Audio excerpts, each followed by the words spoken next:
நான் இந்திய அளவிலே இன்றைக்கு இளம் தலைமுறை பாழாகி வருவதை எண்ணி வேதனைப்படுகிறேன். இந்த அரசுக்கு அந்த வேதனை இருக்கிறதா என்பதை நான் கேள்வி எழுப்ப விரும்புகிறேன். இளம் தலைமுறையினர் ஹியூமன் ரிசோர்ஸ் மனித வளம் கடுமையாக பாதிக்கப்படுகிறது. போதைப் பொருள்கள் இந்தியா முழுவதும் இங்கும் அங்கும் என்று அங்கொன்றும் இங்கொன்றுமாக இல்லை, ஒரு குறிப்பிட்ட மாநிலங்களில் மட்டும் இல்லை, இந்தியா மாநிலங்கள் அனைத்திலும் போதைப் பொருள்கள் மிக தாராளமாக புழக்கத்தில் இருக்கின்றன. கள்ளச்சாராயம் காய்ச்சப்படுகிறது. 4 மாநிலங்களை தவிர எல்லா மாநிலங்களிலும் அரசு மதுபானங்களை விற்பனை செய்கிறது. இது நாட்டுக்கு செய்கிற மிகப்பெரிய துரோகம், இளம் தலைமுறைக்கு செய்கிற துரோகம், மனித வளத்தை சிதைக்கிற ஒரு நடவடிக்கை. எனவே தேசிய மதுவிலக்கு கொள்கையை ஒரு கொள்கையாக இந்த அரசு கொண்டு வர வேண்டும். இந்தியா முழுவதும் மதுவிலக்கை நடைமுறைப்படுத்த வேண்டும். போதை புழக்கத்தை தடுக்க வேண்டும். He is requesting the union government to invoke provisions given in the constitution, particularly referring to the preamble, to bring in prohibition and also to ensure that there are no drug in the country. A very noble cause. I really appreciate the point he's raised there. But the party with which he's in alliance in Tamil Nadu, which is in government there, saw 56 people die due to illegal liquor. He should first preach there. He should first preach there. He should first talk there. Drug is rampant in Tamil Nadu. He should talk there rather than tell us, madam. Sri Thol Thurma Valmanji. மாண்புமிகு அவை தலைவருக்கு வணக்கம். என்னை தேர்ந்தெடுத்த சிதம்பரம் தொகுதி வாக்காளர் பொதுமக்களுக்கும் விடுதலை சிறுத்தைகள் கட்சிக்கு 2 இடங்களில் சிதம்பரம் மற்றும் விழுப்புரம் ஆகிய 2 இடங்களில் வெற்றியை தந்து ஒரு மாநில கட்சியாக அங்கீகரித்திருக்கிற இந்த 2 தொகுதி வாக்காளர் பொதுமக்களுக்கும் திராவிட முன்னேற்ற கழகத்தின் தலைமையிலான கூட்டணிக்கு 40க்கு 40 100க்கு 100 வெற்றியை தந்த தமிழ்நாட்டு வாக்காளர் பொதுமக்களுக்கும் அகில இந்திய அளவில் அரசமைப்பு சட்டத்தை பாதுகாப்பதற்கென எதிர்க்கட்சிகளுக்கு 234 இடங்களை அளித்து ஒரு மகத்தான தீர்ப்பை வழங்கிய இந்திய வாக்காளர் பொதுமக்கள் அனைவருக்கும் முதலில் என்னுடைய நெஞ்சார்ந்த நன்றியை உரித்தாக்குகிறேன்.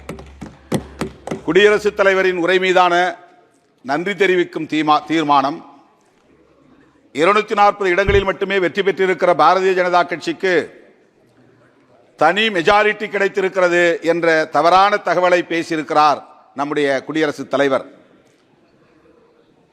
அதுவே ஆளும் கட்சி அவருக்கு நன்றி செலுத்த கடமைப்பட்டிருக்கிறது. ஆனால் எதிர்க்கட்சிகள் மக்களுக்கு நன்றி சொல்ல கடமைப்பட்டிருக்கிறோம்.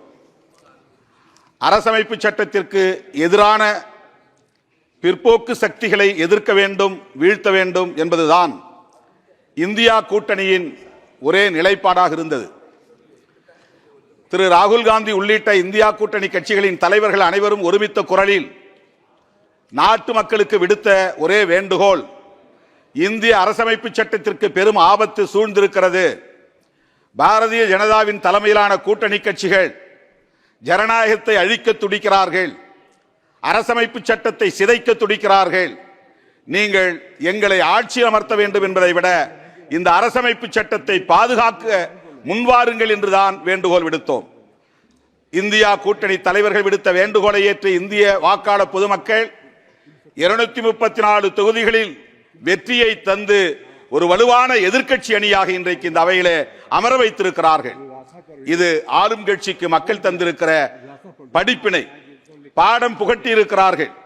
பாம்பில்லாத பாம்பை, பல்லில்லாத பாம்பை போல, கொம்பில்லாத மாட்டை போல இன்றைக்கு வலுவில்லாத பாஜகவாக இந்த அவையிலே ஆளுங்கட்சி அமர்ந்திருக்கிறது. இந்த பாடத்தை புகட்டிய வாக்காளர் பொதுமக்களுக்கு நான் மீண்டும் ஒரு முறை நன்றி சொல்ல கடமைப்பட்டிருக்கிறேன். நீட் தொடர்பாக இங்கே பலரும் பேசியிருக்கிறார்கள். அதில் ஏராளமான முறைகேடுகள் நடந்து வருகின்றன. NTA நேஷனல் டெஸ்டிங் ஏஜென்சி, அந்த அமைப்பை முதலில் கலைக்க வேண்டும். அது பொறுப்பேற்ற பிறகு ஏற்பட்டிருக்கிற முறைகேடுகள் இன்றைக்கு வெளிச்சத்திற்கு வந்திருக்கின்றன. அந்த அமைப்பை கலைப்பதோடு நீட் தேர்வையே முழுமையாக தேசிய அளவில் நீக்க வேண்டும் என்று நான் வலியுறுத்த கடமைப்பட்டிருக்கிறேன். தமிழ்நாடு அரசு நீட் தேர்வை முழுமையாக விளக்க வேண்டும் என்று ஒரு முறைக்கு 2 முறை தீர்மானம் நிறைவேற்றி குடியரசுத் தலைவரின் ஒப்புதலுக்கு அனுப்பி வைக்கப்பட்டிருக்கிறது. இதுவரையில் அது பொருட்படுத்தப்படவில்லை. மக்களால் தேர்ந்தெடுக்கப்பட்ட ஒரு அரசு நிறைவேற்றிய தீர்மானத்தை அவமதிக்கிற ஒரு செயலாகத்தான் இந்த செயலை நான் சுட்டிக்காட்ட கண்டிக்க கடமைப்பட்டிருக்கிறேன். நீட் தேர்வை முழுமையாக இந்திய அளவில் நீக்க வேண்டும் என்று நான் வலியுறுத்துகிறேன். அரசமைப்பு சட்டத்தில் ஆர்டிகிள் 47 உறுப்பு எண் 47 டைரக்டிவ் பிரின்சிபல்ஸ் மிக முக்கியமான ஒரு வழிகாட்டுதலை தருகிறது. இந்திய அளவிலே இந்திய ஒன்றிய அரசு போதைப் பொருள்களையும் சாராயத்தையும் முழுமையாக நீக்குவதற்கு விலக்குவதற்கு உரிய நடவடிக்கைகளை மேற்கொள்ள வேண்டும் என்று வழிகாட்டி இருக்கிறது. அதன் அடிப்படையில் 1954 ஒரு கமிட்டி உருவாக்கப்பட்டது, மதுவிலக்கு விசாரணை குழு. அது அளித்த அறிக்கை 1958 நடைமுறைப்படுத்த வேண்டும் என்று பரிந்துரைத்தது. ஆனால் இந்திய ஒன்றிய அரசு இதுவரையில் அதை நடைமுறைப்படுத்துவதற்கு எந்த முயற்சியையும் மேற்கொள்ளவில்லை. அதே 44 யூனிஃபார்ம் சிவில் கோடு வேண்டும் என்று சொல்லுகிற அந்த ஆர்டிகிள் எடுத்துக்கொள்ளப்பட்டு சிவில் கோடு உருவாக்குவதற்கான முயற்சியிலே இந்த அரசு ஈடுபடுகிறது. ஆனால் 47 பொருட்படுத்தவில்லை. நான் இந்திய அளவிலே இன்றைக்கு இளம் தலைமுறை பாழாகி வருவதை எண்ணி வேதனைப்படுகிறேன். இந்த அரசுக்கு அந்த வேதனை இருக்கிறதா என்பதை நான் கேள்வி எழுப்ப விரும்புகிறேன்.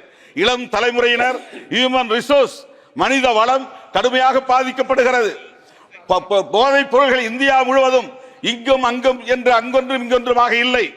ஒரு குறிப்பிட்ட மாநிலங்களில் மட்டும் இல்லை, இந்தியா மாநிலங்கள் அனைத்திலும் போதைப் பொருள்கள் மிக தாராளமாக புழக்கத்தில் இருக்கின்றன. கள்ளச்சாராயம் காய்ச்சப்படுகிறது. 4 மாநிலங்களை தவிர எல்லா மாநிலங்களிலும் அரசு மதுபானங்களை விற்பனை செய்கிறது. இது நாட்டுக்கு செய்கிற மிகப்பெரிய துரோகம், இளம் தலைமுறைக்கு செய்கிற துரோகம், மனித வளத்தை சிதைக்கிற ஒரு நடவடிக்கை. எனவே தேசிய மதுவிலக்கு கொள்கையை ஒரு கொள்கையாக இந்த அரசு கொண்டு வர வேண்டும். இந்தியா முழுவதும் மதுவிலக்கை நடைமுறைப்படுத்த வேண்டும், போதை புழக்கத்தை தடுக்க வேண்டும் என்று வேண்டுகோள் விடுத்து இந்த வாய்ப்புக்கு நன்றி கூறி அமர்கிறேன். நன்றி, வணக்கம். Thank you. Dr. B. Shabri. Please. Very senior member Tol Tirumalavan has spoken. I'll say this, if you allow me, both in English and Tamil.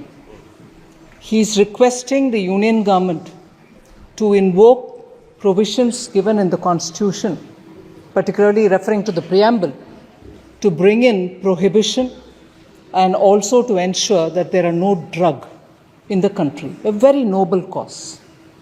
I really appreciate the point he's raised there. But the party with which he's in alliance in Tamil Nadu, which is in government there, saw 56 people die due to illegal liquor. He should first preach there. He should first preach there. He should first talk there. Drug is rampant in Tamil Nadu. He should talk there rather than tell us, madam. Thank you. Dr. B. Shabri. Dr. B. Shabri.